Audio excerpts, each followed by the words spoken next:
교수님, 그 사건을 해서 가장 오랫동안 소개한 제품이 뭘까? 이제 알아 그거. 이제 알아. 이제 알아요? 예, 천비고 정록수. 근데 정록수를 자꾸 장록수라고 그래가지고 내가 헷갈리는데 천비고 정록수. 근데 저희가 이렇게 오랫동안 소개를 할 수 있었던 이유는 바로 믿을 수 있는 제품의 품질 때문인데요. 예, 천비고 정록수 이 만드는 회사는 주식회사 정주예요, 정주. 녹용 하나만큼은 뭐 우리 이 주식회사 정주다. 네. 자부심이 아주 쩌들죠 그냥. 이분 그 대표님 아버님께서 이 녹용에 아주 그 몰입하신 것 같아요. 그래서 좋은 녹용 좀 구해보겠다 이런 마음을 먹고 이 사장님 대표님 동생들을 전부 다 뉴질랜드 이민까지 이렇게 보내서 익혔다고 그래요. 대단해요, 대단해. 그러니까요. 이게 OEM 맡으신 그 사장님께서 이렇게 조용히 대표님을 부르셨대요. 박 사장, 아니 이게 물건 좋게 만들고 싶은 욕심은 알겠는데 이러다 망해. 그래도 우리 대표님은 또 다릅니다. 우리가 뭐 돈이 없지 가오가 없냐? 그거 있잖아요. 그거 제대로 된 제품 만들어서 우리는 승부 걸겠습니다. 한 달만 더 먹으면 하면서 계속 먹었거든요. 예, 브리핑 한번 하겠습니다. 네. 분명히 말씀드릴 수 있는데 피로도는 확실히 좋아졌습니다. 피로도 이 부분 좋아졌고요. 또 이거 먹는다고 살찔까봐 걱정하시는 분들이 있는데 이거 먹고 살찌지 않습니다. 그리고 제일 내가 효과 본 거는 저 같은 사람은 한 번 감기 걸리면 일주일 이상은 분명히 알아야 되거든요. 이게 천비고하고 이 정록수 먹으면서 감기암 걸리고 넘어갈 수 있었어요. 그래서 이거는 명백히 감기 예방에는 탁월한 효과 있다. 그거는 확실히 브리핑할 수 있습니다. 예. 저희도 저희 아버님 드렸거든요. 아빠 드시고 나서 되게 좋다고. 맞아요. 계속 저도 이렇게 계속 매달마다 이걸 드리고 있는데 또 좋은 소식도 있어요. 지난 6월 10일 날 이 정록원이 한국소비자협회가 주관하는 대한민국 명가 명품 대상. 우와. 명가 명품 대상에서 명품 녹용 브랜드로 그 면역 기능 개선 부분에 선정됐다는 거예요. 그러니까 맞죠. 면역 기능 개선 이거 감기 제가 안 걸린다고 그랬잖아요. 이거 분명해요. 내가 먹어보니까 나온다니까. 이 모든 걸 믿고 구매해 준 우리 그 사건 의뢰 구독자님들 덕분이라고 감사하다고 반드시 얘기해 달라고 전달이 있었어요. 진짜 어떻게 보면 정직하게 제대로 승부수를 띄우면 언젠가는 다 주변에서 알아주는 것 같아요. 그렇습니다. 그렇다면 저희 먹고 좀 하면 안 돼요? 이거 먹고.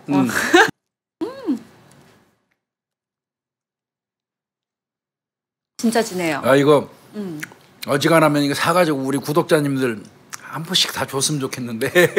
진짜 맛이 되게 진하고요. 좋아요, 뭐랄까 이거. 먹으면서 왜 약 된다. 그 느낌 딱 와요. 주문하는 방법은요. 일단 전화가 있는데요. 080-288-8808이고요. 여러분 카카오톡 아시죠? 거기에 플러스 친구에 정록원 이렇게 등록하시면요. 1대1 채팅하실 수 있거든요. 그래서 사건 의뢰 시청자라고 말씀해 주시면 아까 말씀드렸잖아요. 혜택이 있다고 합니다. 거기다가 아마 정록원 쇼핑몰을 오픈했나 봐요. 회원 가입하시고요. 거기다가 그런 다음에 전화해가지고 사건 의뢰 구독자입니다. 이렇게 한 번만 얘기하시면 그 순간 바로 이제 VIP 등급이 되는 거예요. 그래서 재구매할 때마다 뭐 사건 의뢰 구독자입니다. 얘기하실 필요도 없어요. 바로 그냥 한 번에 등록이 돼가지고 할인 받으실 수 있고. 전 전화해서 그럼 전 김윤입니다 이러면 좀 더 할인해 주시려나? 구독자 중에 김윤이도 알죠. 그렇구나. 김윤이 많이 있던데 뭐. 그렇게요. 제 이름 흔하니까.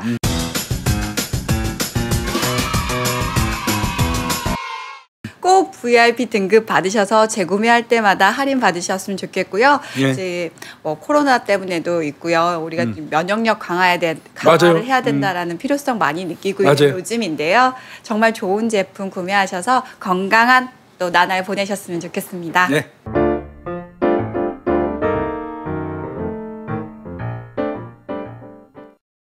한국의 살인사건 125회. 125회. 네. 벌써 100번 돌고 25번 돌았습니다. 오늘은 대구에 있었던 사건입니다. 대구 금호동 친구 살인 사건인데요. 이거 뭐 알고 계신 분들은 많이 알고 계실 거예요.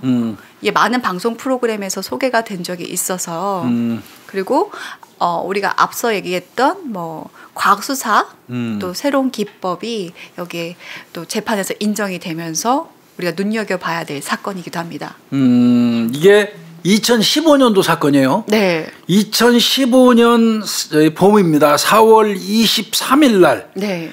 아침 11시 58분 대구 있는 산격대로 쪽이라고 그러더라고요. 금호강 있어요, 대구에. 금호강 아마 지류 같습니다. 동화천. 둔내라고 그러는데 이게 이제 정확하게 주소가 이렇게 됐더라고요. 대구 북구 서변동 금호 제1교 아래 둔치. 네. 여기에 시신이 있다는 신고가 112에 접수돼요. 강변에. 그래서 이제 그 경찰이 현장에 출동을 했겠죠. 네. 예. 현장 사진을 보니까 진짜 대교가 엄청 커요. 금호 되게 큽니다. 예. 네. 거기에 20대 남성으로 보이는 시신이 예. 아마 금호강의 동화천변 하천 둔치에 산책로가 있나 봐요. 산책로 이렇게 있죠. 예. 네. 근데 거기서 한 20m 떨어져 있는 그 콘크리트 벽 아래 예. 우리가 이렇게 그 하수구 관이랑 전신주 같은 거 방치해 놓는 곳 있잖아요. 하수구가 이제 아마 그 둔치 산책로인데다가 공사하려고 놔뒀겠죠. 네, 이렇게. 뭐, 네, 전신주랑 이게 하수구관 같은 것들을 돈 있는데 그 사이 전신주하고 하수구 사이에서 시신이 발견이 된 거예요.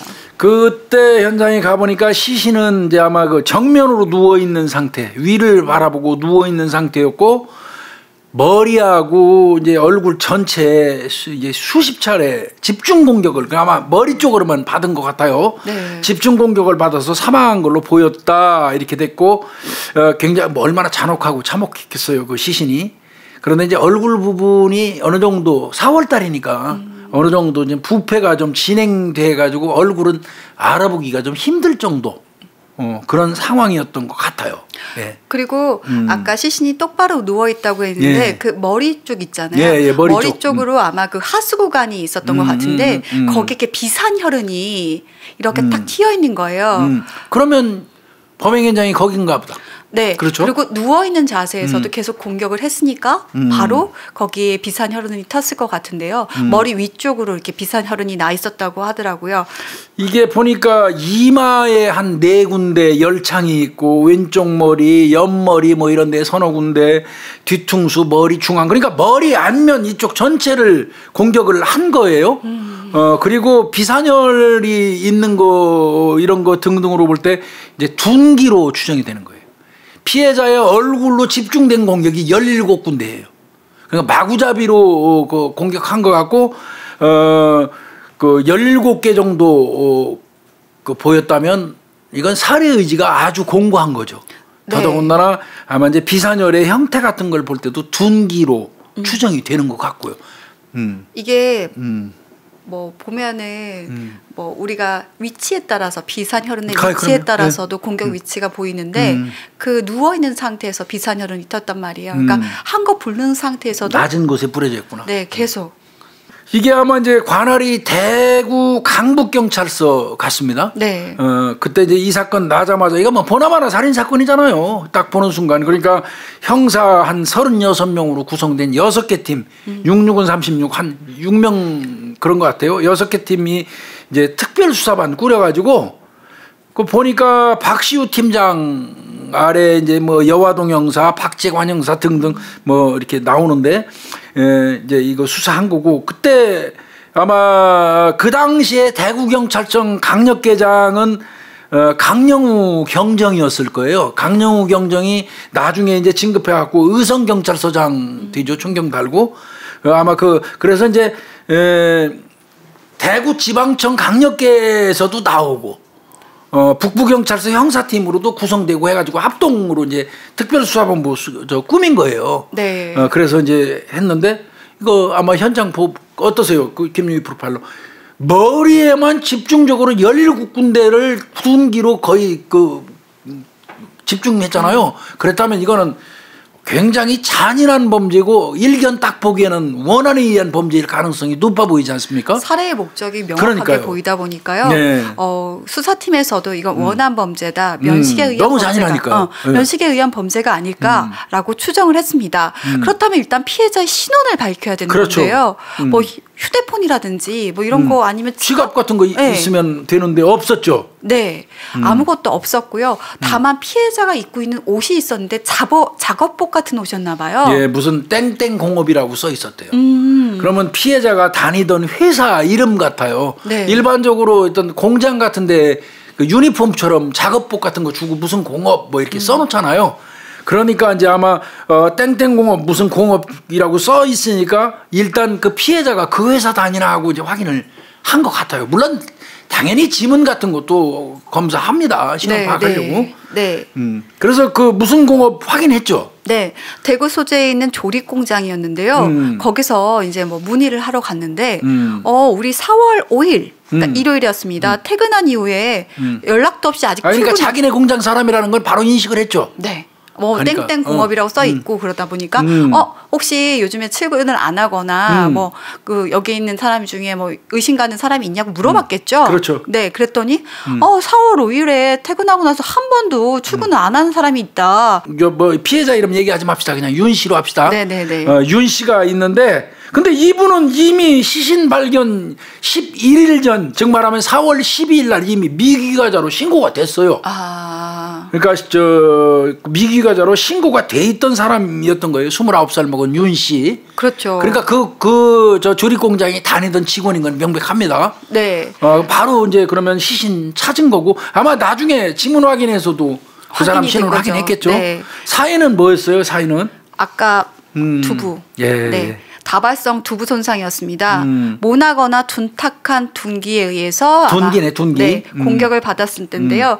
이마하고 옆머리, 아이고, 머리 중앙, 뒤통수 그러니까 사면으로 전체. 네. 얼굴 머리 전체. 네. 모두 17차례 이상 가격을 당했던 것으로 추정이 됩니다. 그리고 결국은 내가 보니까 이 안쪽 머리뼈까지 골절이 왔다 하면은 이건 이건 살기 어렵습니다. 네. 그런데 이제 문제는 그렇게 머리에 17군데 정도의 집중적인 공격을 받았음에도 불구하고 이 사람 손을 보니까 방언이 하나도 없어요. 그건 바꿔서 얘기하면 둔기입니다. 이건 반드시 둔기입니다. 흉기 아니에요. 네. 얘기 아닙니다. 네. 둔기에 의해서 선제적으로 뭐 머리를 한 방 맞은 다음에 의식을 잃고 쓰러진 사람을 지속적으로 공격했다고 볼 수밖에 없어요. 네. 그러니까 방언이 있을 새가 없죠. 이게 아마 그럼 기습 공격이었을 텐데. 그렇습니다. 급습입니다, 이건.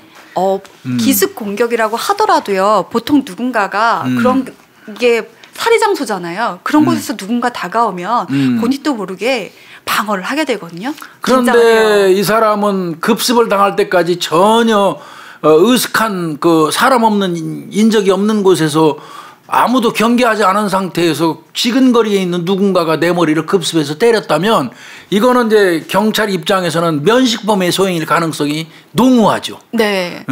그렇게 따지는 거예요. 그럼 이 사람은 이제 그럼 피해자가 어떤 사람인가를 이제 먼저 조사를 해야 되겠죠. 이 피해자 사연도 좀 안타깝습니다. 네, 예. 어머니가 4년 전 사망했고요. 어머니 없으시구나. 아버지는 시각장애인인데 아이고, 치매로 또 요양병원에 입원해 계셨어요.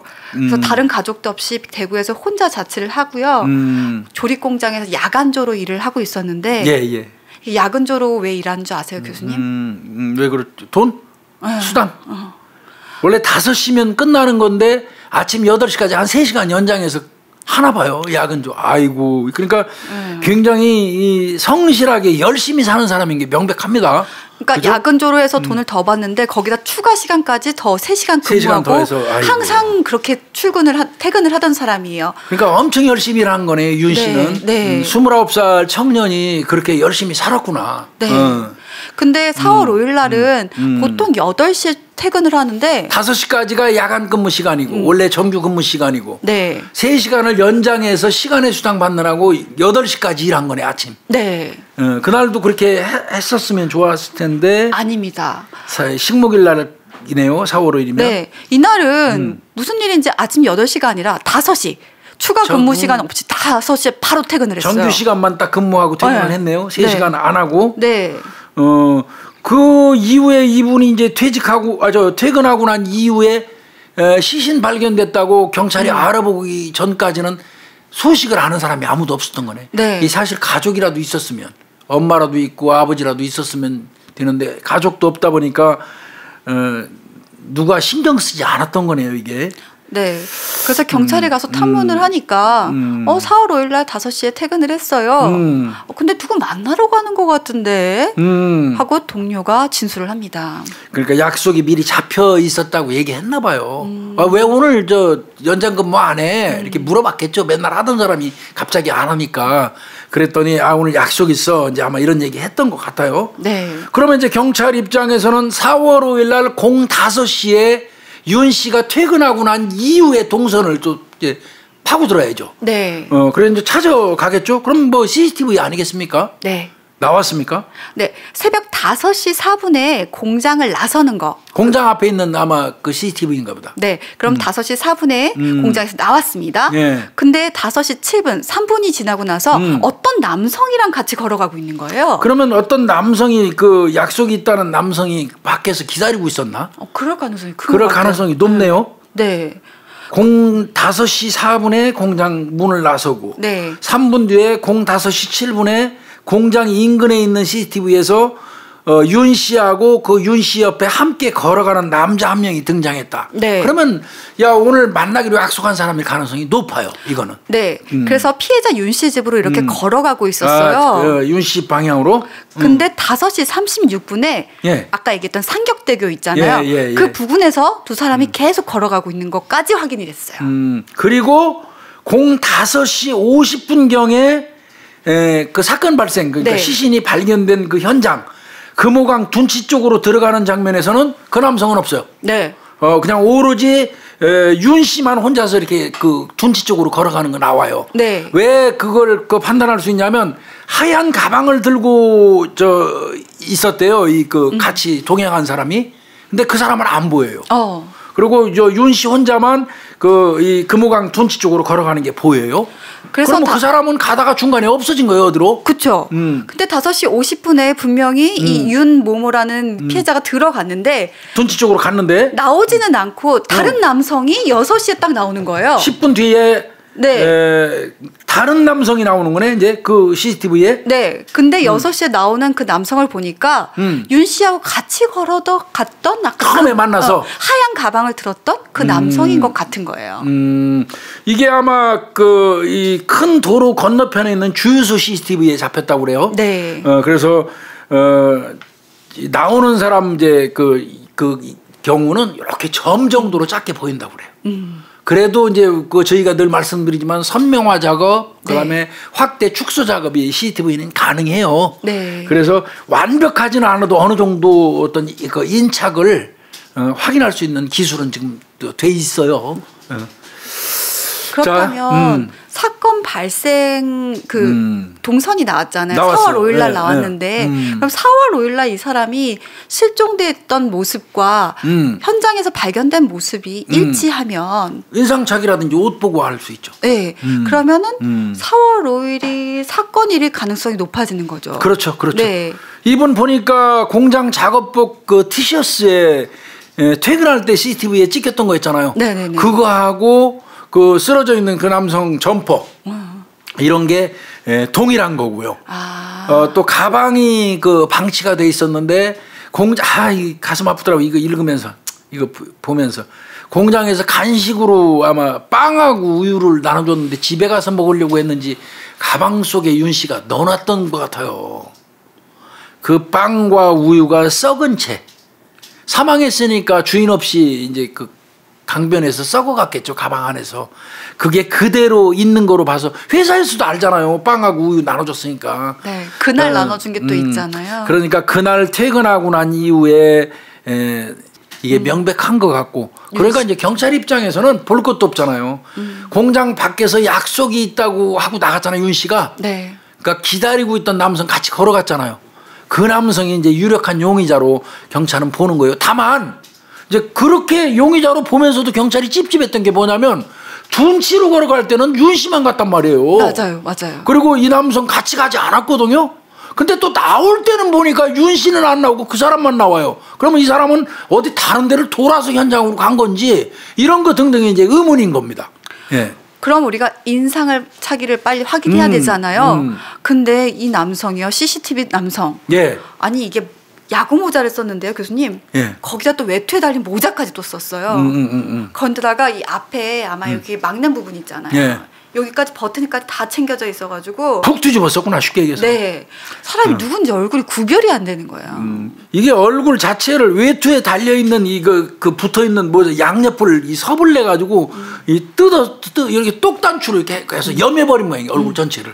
그러니까 뭐 이건 뭐 얼굴을 CCTV 보고는 뭐 도저히 확인할 수 없는 이제 그런 상황이었던 것 같고요.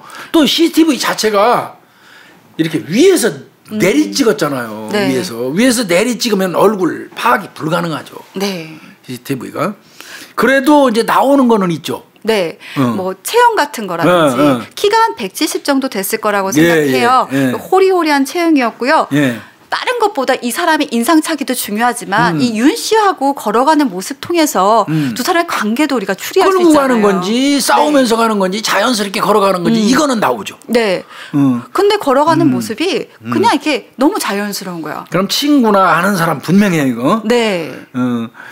자, 그러면 이런 경우에 이제 저희가 뭐 그동안 방송하면서 누차 말씀드렸지만 CCTV에서 얻을 수 있는 건 단지 얼굴만 아는 건 아니잖아요. 얼굴이 네. 잘 드러나지 않으면 저희가 볼 수 있는 게 뭐 있다고 그랬죠? 걸음걸이 같은 거. 네. 체형이나 이런 거 가지고 이제 이게 알 수 있잖아요. 그래서 체형, 걸음걸이만 가지고도 알아볼 수는 있을 것 같아요. 분명히 네. 윤 씨의 지근거리에 있는 사람일 가능성이 높으니까. 그러면 윤 씨의 친구들을 상대로 해서 그 CCTV 동영상을 보여주면서 혹시 너희들 아냐? 이렇게 할 수 있잖아요. 네. 그런데 그거 하는 방법은 맞긴 맞아요. 그런데 경찰이 섣불리 할 수 없는 이유가 또 있기는 합니다. 네. 왜냐하면 누가 잘못 물어봤다가 용의자가 누가 용의자인지 모르죠. 용의자한테 가서 물어볼 수도 있잖아. 잘못 물어보면. 그럼 또 대비를 하게 되잖아요. 그러니까요. 그러니까 이게 친구 중에 그 용의자일 수도 있으니까 섣불리 윤 씨 주변에 있는 친구한테 아무나 가서 물어볼 수도 없는 거야. 물어보면 좋을 것 같은데 이게 누구 같으냐고. 네. 그러니까 상당히 경찰이 이제 좀 긴장했겠죠. 그리고 진짜 가까운 사람이라고 생각했던 이유는 공장 근처에 와서 새벽 5시에 같이 그렇죠. 걸어가는 새벽 사람이요. 5시에. 네. 그러면 가까운 사이도 진짜 가까운 사이인 걸 거예요. 그럼 친구들한테 잘못 물어봤는데 여기 장례식에 오는 친구들 다 친한 친구들일 거 아니에요. 그러면 그래서 이제 아마 경찰이 어설프게 잘못 이 윤 씨 주변에 있는 친구들을 쫙 추리긴 추렸을 거예요. 네. 추린 다음에 누구한테 물어볼까를 고민을 했겠죠. 잘못 물어봤다가는 그 중에 범인이 있을 수도 있으니까. 네. 그러니까 엄청나게 이제 고민하고 있다가 그 여러 명 추린 친구들 중에서 범행 시간으로 추정되는 4월 5일 5시, 6시 사이에 새벽 그 사이에 그 지역에 없었던 게 확실한 사람은 범인 아니죠. 알리바이 제외죠. 알리바이가 확실하니까. 네. 그러니까 여러 명 친구들 추린 중에서 경기도에 가 있던 친구가 하나 있어요. 네. 그러니까 그 친구는 분명히 범인 아니잖아요. 네. 그 친구를 대상으로 이제 그 영상을 보여주면서 이게 누구 같으냐 하고 이제 물어본 거예요. 근데 이때 물어볼 때도 이거 조심해서 물어봐야 돼요. 편견 가질 수 있으니까 두 사람 거를 보여주면서 또 죽었다는 말도 하면 안 돼요. 살인 사건이란 말도 하면 안 돼요. 요 영상 보면서 혹시 그 선생님 지금 이 영상 보면 이 두 사람 알겠어요? 이렇게 물어본 거예요. 네. 사망 사건 뭐 이런 얘기 일치 안 했어요. 네. 그냥 아는 사람 있어요? 라고 딱 던졌더니 윤모모하고 누구누구네? 라고 딱 얘기를 하는 거예요. 그러니까 한 사람은 윤 씨고 한 사람은 박누구라고 그러니까 그럼 박이 누군가를 이제 또 경찰이 알아본 거예요. 네. 같이 있는 그 박을 박 알아봤어요. 그 박은 어떤 사람이에요? 그 박가는? 네, 피해자 윤모 씨하고는요 중학교 동창이래요. 예. 그러니까 처음 만나서 친구 된 게 15년. 오래됐네. 29살이니까 중학교 때 한 13, 14살 때 만난 거 아니에요? 네. 15년 지기. 그리고 사업도 같이 했대요. 가깝구나. 네, 사망하기 1년 전에 쇼핑몰 사업을 같이 하면서 또 같이 살기도 했대요. 아유, 그럼 엄청 가까운 친구네. 네, 근데 쇼핑몰이 잘 안 되다 보니까 아마 8개월 만에 사업을 접고요. 예, 예. 그때부터는 사는 것도 떨어져서 살았다고 하더라고요. 아, 그리고 이 사람이 윤 씨가 실종됐을 때 그 가족이 없어갖고 아무도 네. 연락 못 해줬잖아요. 근데 미기가 신고를 한 사람이 이 사람이에요. 제일 먼저 이 사람이 눈치를 챈 거예요. 친구가 가까운 친구니까 없어져가지고 그래서 그 윤 씨의 큰아버지한테 쫓아가갖고 또 사촌형한테 연락해가지고 아니 요즘에 그 친구 윤 누구누구가 제가 이거 전화를 계속 걸어도 전화 안 받아요. 가까운 친구니까. 그러니까 이거 이상해요. 빨리 이 가족이 신고하게 돼 있으니까 큰아버지나 형님이 사촌형 빨리 그 미기가 신고를 좀 해요. 내가 저 친구 그 집에 가가지고 하도 전화 연락이 안 집에 가가지고 보니까 집에도 없어갖고 대문에다가 쪽지까지 써놨어요. 누구누구야 이 쪽지 보면 나한테 연락 좀 해. 왜 전화도 안 받고 연락 없냐. 이렇게까지 했는데도 연락이 없어요. 이거 이상하니까 큰아버지 그 형님 빨리 이거 경찰에 신고하십시오. 이렇게 요구를 해서 그 사람 말을 듣고 신고해서 미기가 신고가 돼 있던 거예요. 그러니까 가까운 친구예요. 큰아버지랑 사촌형 전화번호까지 아는 정도면 엄청 가까운 사이일 것 같아요. 특히 그 사망 소식이 딱 알려졌잖아요. 윤모모가 이제 사망했다고 하니까 장례식부터 화장터까지 계속 쫓아다니면서 일 봐주고 오열하고 막 누구보다 가장 슬퍼했던 사람이 그렇게 뭐 같이 사업도 하고 같이 살기도 했었던 중학교 중마고라면 일반적으로 가장 슬퍼하고 울고 오열할 수 있죠. 네. 근데 그 사람이 지금 경찰 입장에서는 용의자란 말이에요. 만나서 같이 걸어간 사람이 그 박가니까요. 그래서 이제 그러면 이 박 씨의 신상 이거 뭐 주변 이런 걸 이제 쭉 경찰이 조사를 하기 시작하겠죠. 네, 그렇게 하는 과정에서 중요한 사실 하나가 이제 왜 그러냐면 이거 경찰이 난감했을 거예요. 보세요. 분명히 같이 걸어 나간 거는 박 씨예요. 네. 약속이 그날 있었던 거. 그런데 경찰이 찜찜한 거는 현장으로 갈 때는 없었어요. 그러니까 또 이건 아닌 것 같기도 했어. 그런데 또 나오는 걸 보니까 혼자 나오는데 점으로 보이지만 그 사람이 맞아. 현장에서 나오는 거 보니까. 그럼 또 의심가. 또 그런데 또 어떻게 보면 미기가 신고한 건 또 이 사람이야. 그러니까 또 아닌 것 같아. 이게 헷갈리는 거예요. 경찰 입장에서. 그러면 만약에 이 친구 박가가 이 박 씨가 범인이라면 죽일 만한 동기가 있어야 되는 거예요. 경찰 그럼요. 입장에서. 네. 그러니까 그 동기를 이제 경찰이 찾느라고 이 박 씨, 이 박가의 그 신상 그 주변을 이제 깡그리 조사하기 시작한 거예요. 만약에 이 사람이 죽였다면 가까운 친구를 죽였다면 이 사람이 이유가 있겠지. 네. 그래서 이제 조사를 경찰이 쭉 하죠. 그런데 하나 찾았죠. 예. 정말 이상한 게 하나 발견됩니다. 윤모모 씨가 보험을 들어놨는데요. 예. 수익자가 사망보험이었는데 수익자가 바로 박땡땡입니다. 그러니까 윤 씨가 죽으면 네. 그 보험금 그게 아마 내가 알기에는 상해보험 일반 상해보험은 4억 원이고요. 질병으로 죽으면 2억 원이에요. 2억 4억짜리 드는 거예요. 쉽게 얘기해서. 그러니까 일반 상해로 죽으면 이를테면 사고나 맞아서 죽으면 4억 받고요. 네. 몸에 병이 생겨갖고 죽으면 2억 받는 거예요. 네. 그러니까 어떤 형태로건 윤 씨가 죽으면 2억 최하 2억부터 최대 4억까지 받을 수 있는 사람. 네. 그 수익자가 누구냐면 박 씨예요. 보통 수익자면 가족 아니에요? 가족한테 하죠, 당연히. 네. 그럼 이거 어떻게 가입하게 됐는지 가입하고 봐야 되잖아요. 예. 근데 3개월 전입니다. 2015년 1월 31일 날 계약한 걸로 돼 있는데 보험 설계사였던 박땡땡의 사촌 형이 있대요.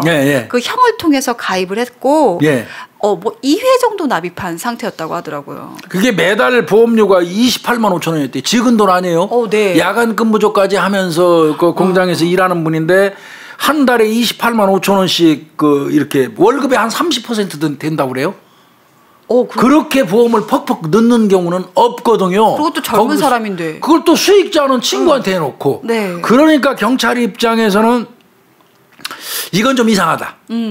이건 좀 이상하다. 이런 생각을 해서 이제 경찰이 아마 이때부터 사실은 심정적으로 이 사람 범인으로 보고 범행 동기가 되잖아요. 네. 달려붙은 걸로 보입니다. 이게. 근데 또 특이한 게 있습니다. 보니까 박땡땡도 예.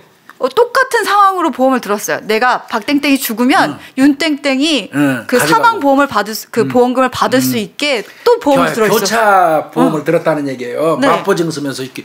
그러니까 내가 죽으면 윤희가 타고 윤희가 죽으면 내가 타는 것처럼 서로 네. 이렇게 교차로 보험을 넣어준 거란 말이에요. 네. 근데 이제 문제는 뭐가 발견됐냐면요. 자, 죽은 윤 씨는 꼬박꼬박 돈을 넣었어요. 네. 2달 동안 28만 5천 원씩. 네. 그런데 같은 날 같이 들었거든요. 근데 요 박 씨는 그 보험금 안 내갖고 실효돼 버렸어요. 안 내서. 그러면 여기서 시사하는 바가 좀 있죠. 네. 시사하는 바가 좀 있죠. 그리고 또 하나 발견됩니다.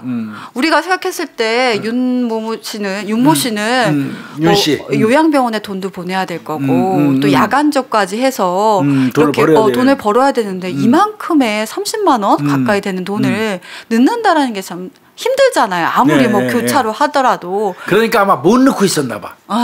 보험금을 못 넣고 있었는 것 같은데 그거를 또 이 박 씨, 박가는 지 거는 못 넣어갖고 실효되는데 그 빌려줘서 30만 원을 보내줘 윤 씨한테. 네. 그래서 윤 씨 통장에 입금되니까 거기에서 자동으로 보험금이 인출되게 만들었어. 그러니까 너는 보험 유지하라는 거야. 윤 씨 너는. 네. 윤가야 너는 계속 윤 씨한테는 친구야 너는 계속 보험 유지하고 나는 애초부터 돈 안 내갖고 실효됐으니까 내가 죽어도 윤 씨가 타갈 돈은 없어. 그런데 윤 씨가 죽으면 내가 반드시 탈려면 그러기 위해서 어떻게 보면 30만 원을 미리 보내줘서 꼬박꼬박 보험금이 들어가게 보험 유지를 했다는 거예요. 경찰 여기서 아마 얘기할 것도 없이 끝났다고 봤을 거예요. 그렇죠. 아니 어떻게 보면 그 돈을 박 씨가 계속 넣어주고 있었던 거죠. 그렇죠. 이름만 내주고 있는 거죠. 명의만 윤 씨인 거고. 그렇죠. 네. 그러니까 이게 경찰 입장에서는 이거 범행 동기 맞다.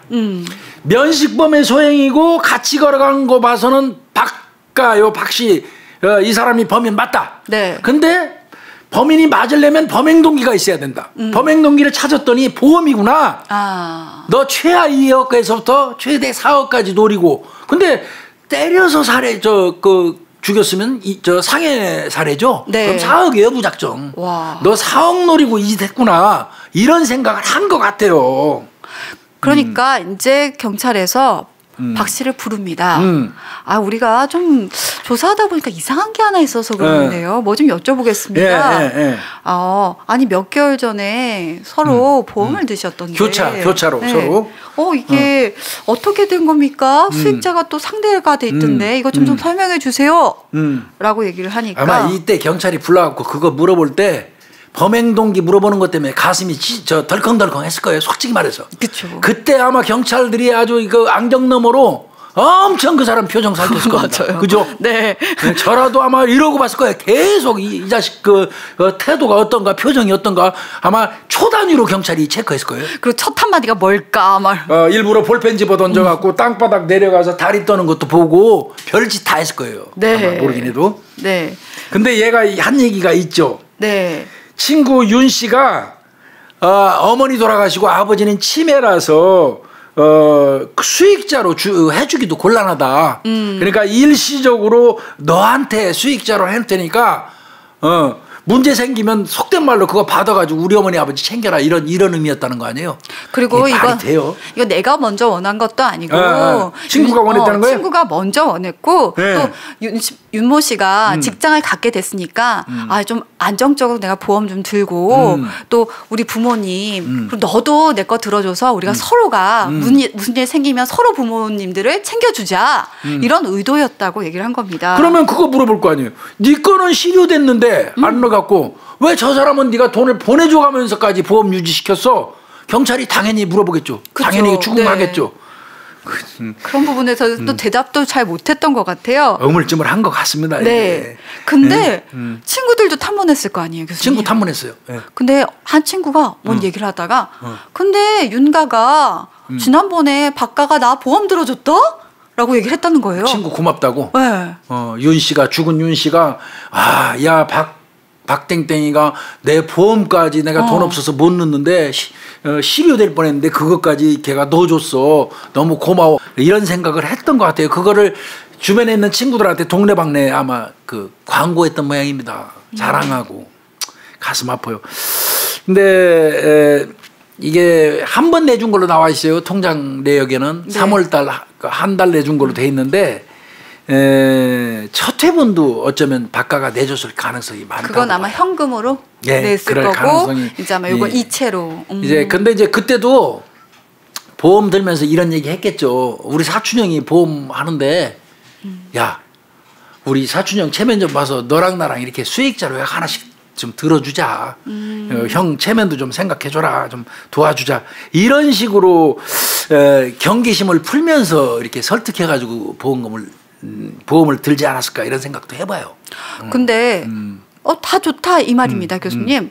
뭐 그렇게 될 수도 있어요. 그렇다면 박 씨 같은 경우는 이 보험을 유지할 수 있는 경제 상태가 되잖아요. 그렇죠. 대신도 30만 원씩 내주고 했으니까. 그럼 뭐 박 씨 상태를 봐야 될 텐데 경제 상태를. 근데 아니잖아요. 애초부터 김유희 프로파일러 지게 실효됐잖아요. 네. 지가 못 내서. 그러면 그 돈도 못 낼 정도 수준에다가 얘는 인터넷 저 사용료도 못 냈다고 그러던데요. 그러니까요. 이거 지가 형편이 그 절박한 상황인데 친구 보험료를 대신 내줘 갖고 보험을 유지시켰다? 이건 경찰이 볼 때 이거 앞만 봐도 이상한 거예요. 그리고 친구들한테도 얘기를 해보니까 아니 똑같이 8개월 전에 쇼핑몰이 이제 문을 닫았는데 그렇죠. 실패했다며요. 우리 윤가는 그 친구는요 직장 들어가더니 열심히 일하더라고요. 근데 이 박가는 아니요 그냥 일도 안 하고 그냥 빈둥빈둥 놀더라고요. 이런 얘기를 합니다. 거기에다가 뭐 저 여자친구한테 빌린 돈이 6,300만 원? 에? 잠깐만. 뭐 그런 얘기 하더라고요. 저 처음에 630만 원 들어봤어요. 6,300만 원? 그것도 뭐 그거 또 다른 여자친구한테도 한 800만 원 빌렸다는 것 같아요. 그러니까 여자들한테 돈 빌리는 재주가 있는 건지 하여튼 뭐 그렇고요. 그 다음에 교통사고 내가지고 보험사에서 구상금 청구 들어간 거예요. 구상금. 그거 못 갚아갖고 원금하고 지연 손해배상금 합쳐서 한 또 3천만 원 정도 빚이 있대요. 그러면 건 1억 가까이 이상 이 사람 빚이 있는 상태라면 지 보험 실효된 게 이해가 가요. 네. 그거 낼 수가 없잖아요. 네. 그거 이해가 가는데 그 와중에 인터넷 요금도 못 내는 그 와중에 친구한테 30만 원 보내줘서 친구가 문제가 생기면 내가 받는 보험금은 유지시켜줬다는 거는 이거는 경찰 입장에서 확실한 범행 동기죠. 근데 만약에 바깥 집안이 빵빵하다 그러면 뭐 이해가 가죠. 네. 근데 알고 봤더니 그 부모님은 거창에서 작은 식당을 운영하고 있는데 거창? 네. 경남 거창이에요? 경남 거창이죠. 보니까 장사도 여의치가 않아서 부모한테 기댈 수 있는 상황도 아니었던 거예요. 그러면 이거는 경제적으로 엄청 형편이 어려운 친구가 친구한테 보험금까지 넣어줘가면서 계약을 유지하도록 진행했다? 이건 경찰은 이건 결정적으로 봤을 거예요. 네. 그래도 명확하게 해야 되겠죠. 네. 그렇다면 박 씨의 4월 5일 날 알리바이 봐야겠죠. 행적을 봐야 되겠죠. 박 씨 이 친구의 4월 5일 날 범행 날짜로 추정되는 시간. 네. 그때 박 씨의 이제 일과를 다 본다는 거죠. 네. 그때 만약에 대구에 올라왔었으면 범행 가능성이 있는 거고, 그렇죠. 거창에 계속 있었으면 그건 범인은 아닌 거지. 네. 간단하네 그거는. 네. 이 박 씨는 거주지가 거창이고요. 이 윤 씨가 살해된 곳은 대구입니다. 네. 근데 새벽 0시 38분에 그 편의점 CCTV에 찍힌 게 있어요. 그러면 새벽 00시 38분경에는 거창이 있었어요. 네. 또. 근데 좀 특이한 게 새벽 1시 20분에 친구가 입원한 병원에서도 찍힌 게 있어요. 그러면 여하간 01시 20분에 친구가 입원한 병원에 문병 간 거 있네요. 네. CCTV 찍혔어요. 됐어요. 그러면 적어도 01시 20분까지는 있어요. 4월 5일 날. 네. 또.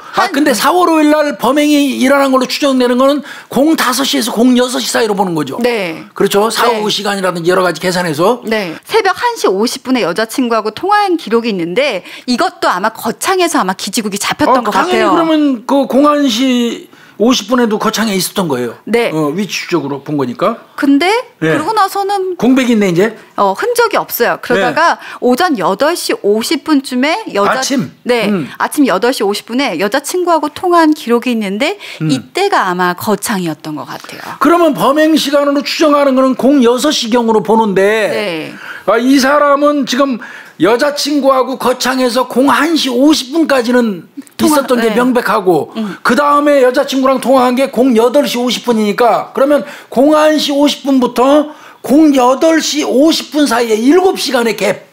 이때 7시간 동안에 거창에 있으면 범인 아니고. 네. 이 사람이 혹시라도 대구에 올라왔었으면 범인일 가능성이 있는 거예요? 특히 전 교수님 이 6시 전후에 범행이 일어났잖아요. 그러면은 여기가 8시 50분이면 한 2시간 50분? 근데 대구에서 거창까지 얼마나 걸려요? 1시간 걸립니다. 1시간. 아, 그럼 가능하겠네요. 그래서 경찰이 요거는 거창에 있었던 게 01시 50분. 그때 전화 딱 끊기고 그 다음에 한참 지나고 한 7시간 지난 다음에 08시 50분에 여자친구한테 또 통화한 게 있잖아요. 네. 그러면 요 사이에 7시간 갭이 있는데 7시간 갭 사이에 1시간 거리인 거창에서 대구까지 왔다 갔을 수도 있다. 이렇게 생각한 것 같아요, 경찰이. 네. 그래서 이제 이건 범행 시간은 충분하죠. 네. 7시간이면. 네. 그러면 이제 경찰 입장에서는 그 없어진 7시간에 이 박 씨의 행적을 찾아야 되는 거예요. 네. 일단은 이때는 대중교통이 없잖아요. 그렇죠. 새벽이니까. 그러면은 만약에 차도 없었을 테니까 지금 뭐 차 탔을 거 아니에요. 네. 그럼 택시가 가장 유력한데 아니면은 뭐 차를 빌렸거나 뭐. 그럼 CCTV 까면 되죠, 이제. 네. 거창 시내, 거창 그렇게 크진 않은 것 같더라고요. 얘기 들어보니까. 거창 시내 전역에 있는 방범용 CCTV 다 깠어요. 그래서 거기서 뽑아낸 게 자동차 8,000대입니다. 아니 8시간 동안 8,200몇 대예요, 정확하게. 네. 8,000대 뽑았어요. 7시간이니까. 근데 이제 그거 어떻게 뽑았냐면 01시부터 뽑았어요. 넉넉 잡고. 네. 01시 50분부터 뽑아도 되는데 01시부터 뽑아서 08시 50분에 아침에 통화한 거 있죠? 네. 09시까지로 뽑았어요. 그러니까 1시에서 9시까지.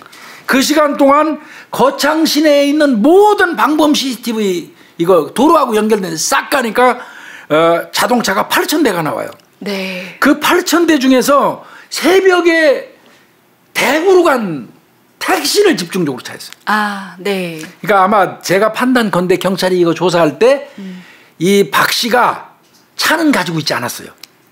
그러니까 교통수단으로 택시일 것이다.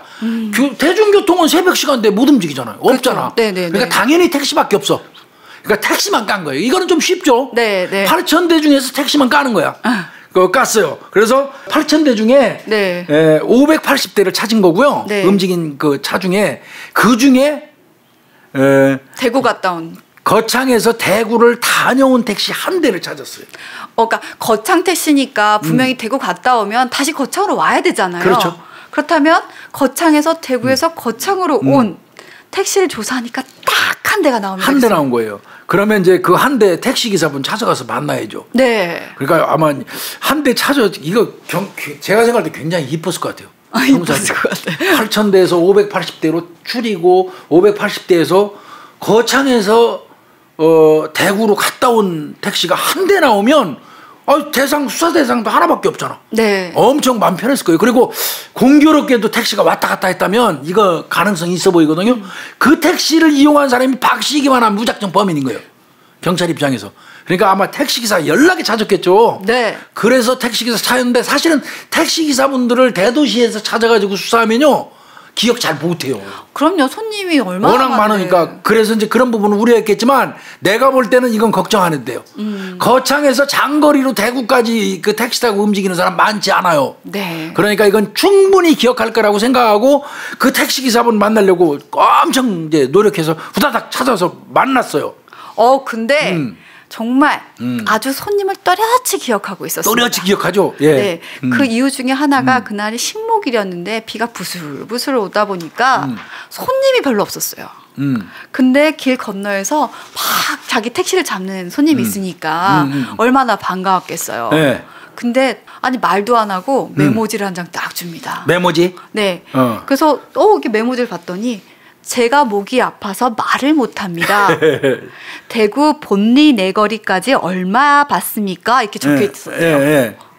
그래서 그래가지고 이 기사님도 말로 하면 되는데 본인도 7만 원. 이렇게 본인도 손으로 이렇게 7자를 가리키셨대요. 그래서 7만 원 달라고 하니까 그 자리에서 왜 도착하면 돈 주잖아요. 5만 원짜리 한 장하고 1만 원짜리 2장을 줬다는 거예요. 네. 그러면 이 택시 기사분은 그 시간대에 택시 타고 거창에서 대구까지 가자고 하는 사람도 흔치 않을 뿐더러. 네. 그 다음에 제가 목이 아파서 말 못합니다고 미리 메모지 써갖고 이렇게 전달해 주는 것도 특이한 행동. 네. 그리고 그날이 중요한 게 있어요. 4월 5일 식목일이에요. 또 비까지 부슬부슬 내리고 있었어요. 택시기사분이 기억할 만한 특이점들이 너무 많아요. 맞아. 뒷단에는 목소리 안 들려주려고 메모로 이렇게 써서 그 글씨로 기사분한테 줬지만 그게 어떻게 따지고 보면 아주 좋은 증거가 됐어요. 네. 기사분이 기억하는데 절실히 기여한 겁니다. 그러다가 출발하기 전에 돈 주는 사람이 사실. 그러니까요. 그러니까 뭐 이거 완전히 택시기사분이 아유 나 그냥 그건 하나하나 다 기억나요 하고 얘기를 해준 거죠. 네. 그때 또 이분이 기억한 게 뭐였냐면 일찍 들어가려고 그랬대요 조금.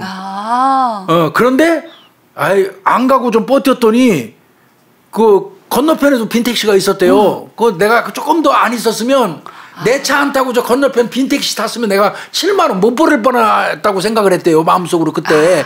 야 내가 좀 버티기 잘했다. 돈 오늘 7만 원 더 벌었네. 장거리 손님 잡았다. 장거리 손님 놓칠 뻔했네. 이런 마음을 먹었었기 때문에 기억이 생생하다는 거예요. 그러니까 뭐 이거는 얘기할 것도 없죠. 그러면 경찰은 이건 볼 것도 없어요. 어디서 택시 태워줬죠 그 사람? 기억하니까 거창에 네. 택시 태운 장소로 갈 거 아니에요. 택시 기사분하고. 어디서 태웠어요? 알려줘요 그분이. 네. 횡단보도 앞인데요. 그래서 어디 횡단보도 앞입니다. 딱 알려줬더니. 그러니까 같이 가요 경찰하고 그 택시 기사분하고 협조해서 갔더니 여기서 태웠어요 그 사람. 딱 보니까 CCTV 있어.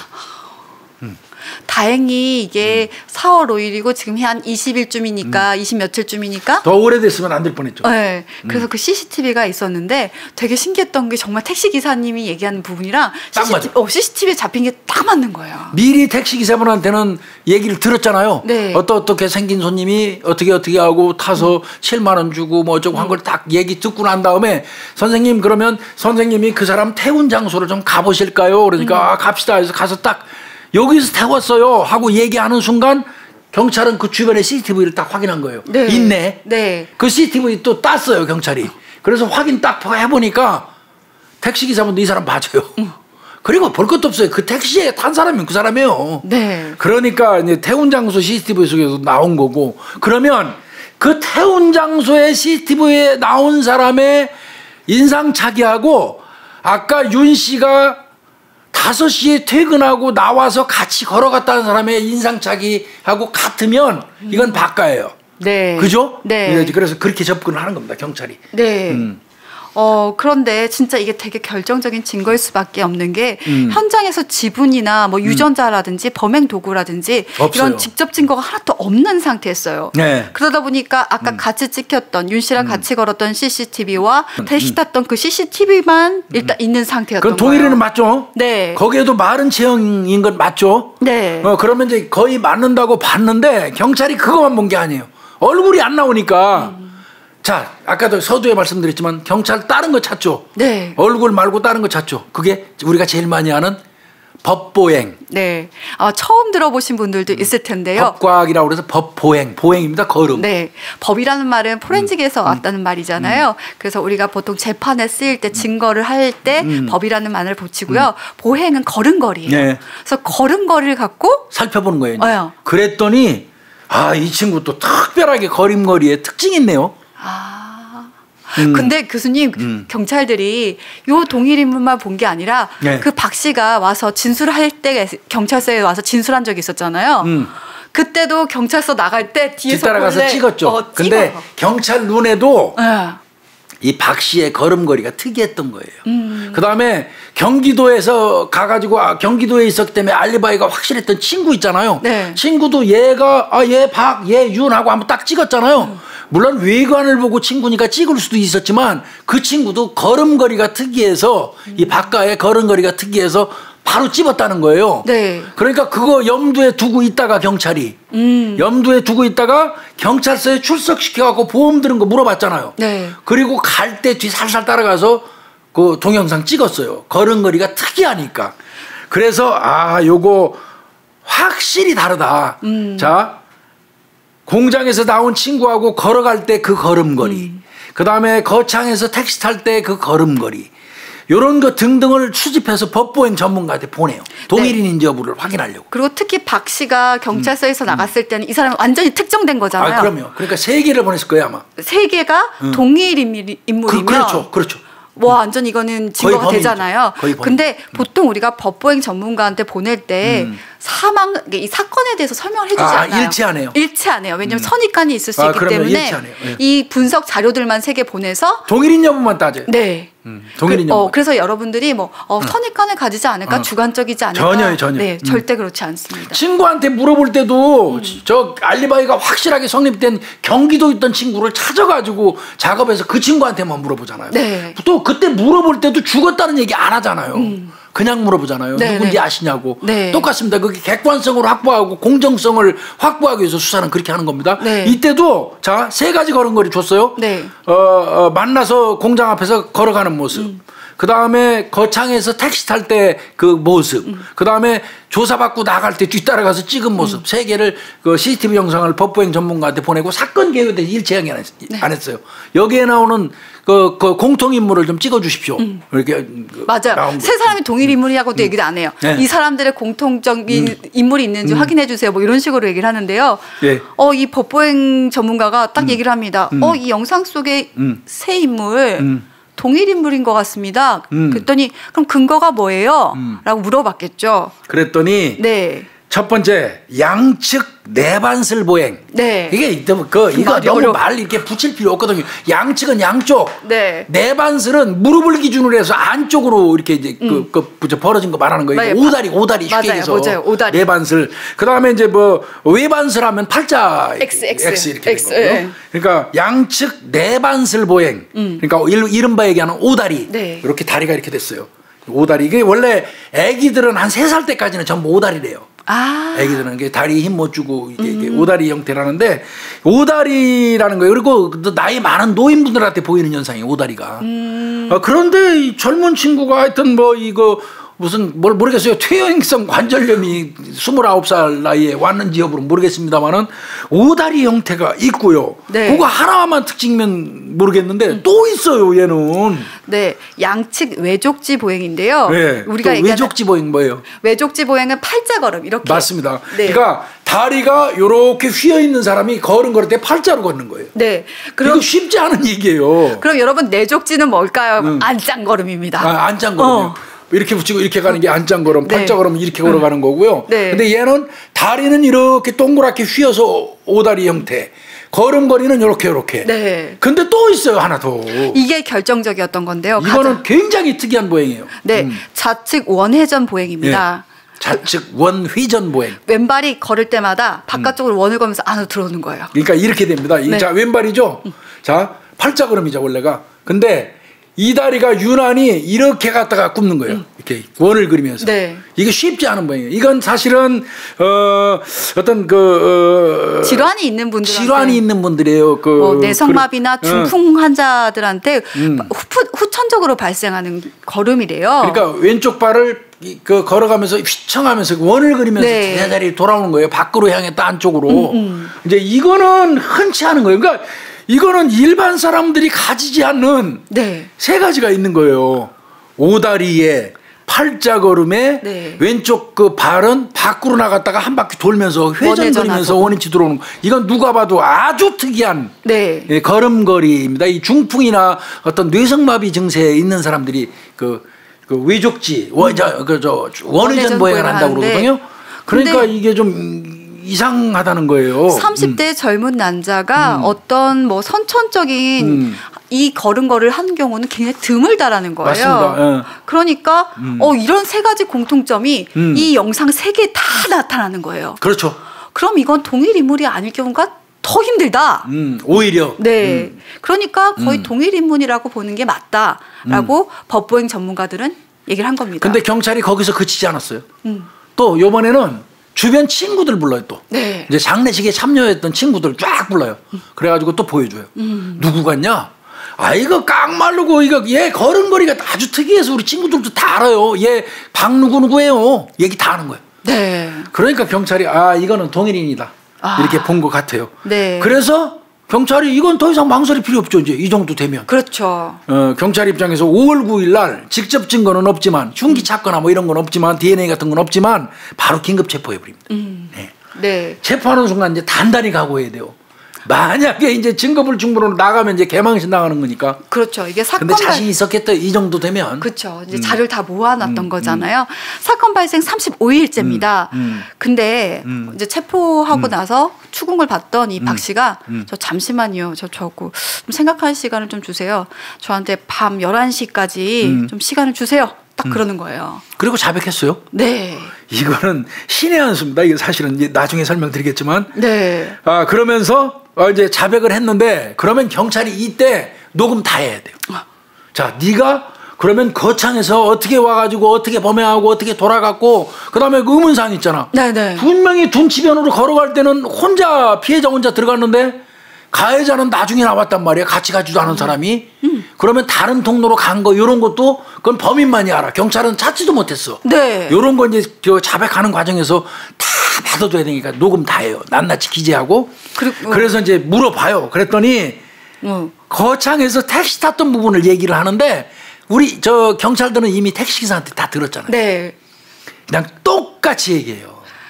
메모지 줬던 예, 얘기부터 메모지 시작해서 줬던 얘기, 예. 돈 먼저 미리 준 택시기사에게 일치 안 했거든요. 경찰은. 그러니까 아마 박 씨한테. 와 근데 박가라고 봅시다. 박가. 네. 정확하게 일치를 합니다. 그러면 이건 지가 택시 타지 않고 그 내용 모르면 절대로 택시사하고 똑같은 짓을 할 수가 없죠. 네. 승차한 지점, 하차한 지점까지 똑같아요. 네. 그리고 무엇보다도 제일 확실한 건 뭔지 아세요? 메모지 써갖고 목이 아파서 그러니까 한 거 그거 있잖아요. 그건 그놈밖에 안 했어요. 딴 사람 할 리가 없어요. 그러니까 지가 자백하는 그 사이에 그렇게 일치하는 정확한 진술했고요. 그 다음에 이제 여기서 이제 의문점이 풀리네요. 물어봤어요. 네. 너 분명히 둔치에 들어갈 때 피해자 혼자 가고 너는 같이 안 갔어. 근데 너 나중에 보니까 너 혼자 나오더라. 피해자는 이제 사망한 상태니까 너 혼자 나왔겠지. 너 어디로 해서 그 장소 접근한 거냐? 네. 이거 물어봤더니 요놈이 스스로 얘기를 해요. 이렇게 얘기합니다. 저 친구한테는 친구랑 걸어가다가 나 똥 마렵다. 이렇게 얘기하면서 너 먼저 슬슬 걸어가고 있어. 둔치로. 그러면서 이 윤 씨가 이렇게 걸어갈 때 자기는 이렇게 담벼락을 넘어서 CCTV가 안 보이는 그 담벼락을 넘어서 이렇게 반대편으로 왔다는 거예요. 그래서 미리 가서 기다렸다는 거죠. 네. 그런데 또 경찰이 가보니까요. 그 장소가 한 3m 정도 콘크리트 직벽이 있대요. 그러면 거기서 내리기도 곤란한 지경이거든요. 네. 그 경찰이 똥 마렵다고 얘기하고 너 먼저 가라고 그러고 자기는 이렇게 해서 담벼락으로 내려갔다는데 돌아와서 네. 이 3m에서 얘가 뛰어내렸다는 거야. 의문을 갖고 또 물어봤대요. 그랬더니 얘가 뭐라고 대답하냐면 거기에 현수막이 있어요. 그 현수막 끈 받고 내가 내려갔어요. 아주 친절하게 설명까지 했어요. 경찰 그 얘기 듣자마자 한 팀 불을 달려갖고 현장에 현수막이 있는 거 사진 찍었습니다. 그러면 이거는 경찰은 생각도 하는 거거든요. 네. 그쪽 경찰이 만들어낸 것도 아니고. 그렇죠. 아마 거의 이건 확실한 거고. 그리고 이제 그런 과정을 거치면서 그 주변 현장 주변 약도 그려보라고 A4용지 하나 줘요 원래. 네. 그럼 지가 다 그려요. 네. 유영철이가 다 그려놨잖아요 범행 장소. 뭐 이춘재도 그리고 다 그리잖아요. 그런데 그 그림까지 아주 정확하게 그렸다는 거예요. 네, 우리 PD님이 올려줄 텐데 정말 정확하게 올려놨어요. 그래서 이제 우리가 1년의 범행 과정을 다 이제 퍼즐처럼 다 마쳤어요. 네. 그래서 이제 자필 조사도 끝나고 조사도 어느 정도 끝나니까 가서 보강 증거라든지 아니면 이제 뭐 우리가 신빙성 입증을 해야 되잖아요. 그래서 현장 검증을 딱 가게 된 겁니다. 근데 이제 왜 이렇게 급하게 현장 검증을 한 줄 아세요? 이 경우는 지금 경찰이 직접 증거는 한 개도 없어요. DNA도 없고 흉기도 못 찾았어요. 오로지 범인의 진술밖에 없어요 지금. 걸음걸이는 직접 증거는 아니에요. 네네. 그 사람이 맞다 손치더라도 그 사람이 직접 그 현장에서 살해했다는 증거는 없잖아요.